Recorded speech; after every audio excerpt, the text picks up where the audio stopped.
Le guide Paul Berger-Ragaz, 1648-1731.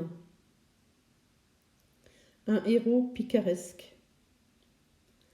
La révocation de l'édit de Nantes a jeté sur les routes du royaume de France une foule de protestants, préférant l'exil vers les états du refuge à une vie de souffrance ou à l'opprobre de l'abjuration.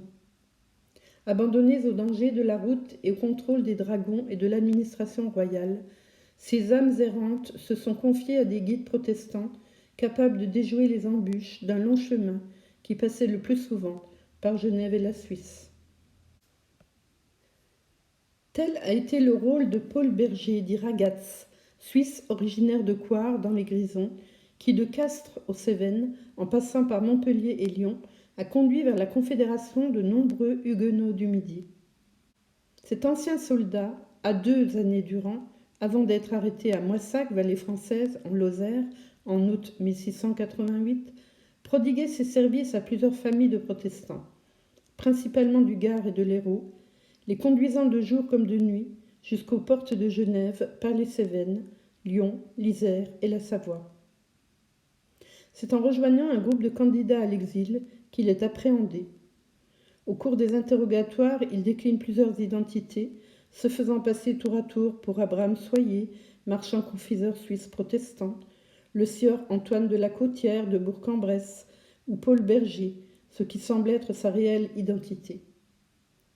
Mais les faux papiers et des lettres adressées à un certain Paul Ragaz, dissimulés dans la selle de son cheval, les déguisements et les armes que l'on retrouve dans ses bagages, suffisent à le faire conduire à Montpellier, où il sera condamné comme guide en 1691.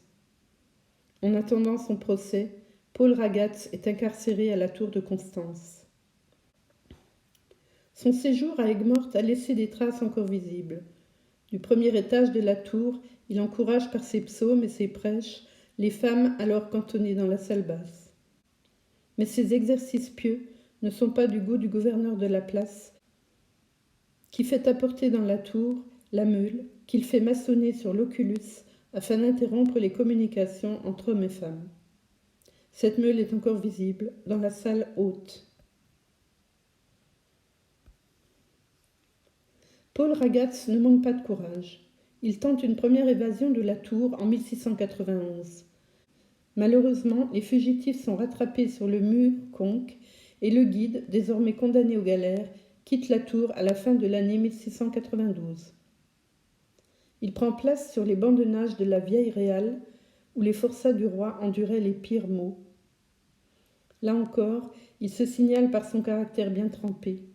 Considéré comme un homme très dangereux et un irréductible religionnaire, il est enlevé de la galère pour être conduit, en mars 1695, dans le plus sombre cachot de la citadelle de Marseille, avant d'être conduit l'année suivante dans les geôles du château d'If. C'est de cette sinistre prison qu'il parviendra à émouvoir les autorités suisses, qui entameront de longues et appuyées démarches auprès de l'administration française pour sa libération. Finalement, Paul Berger-Ragaz sera relâché le 7 avril 1700. Il rejoindra sa famille en Suisse et s'installera définitivement à Lausanne en 1702.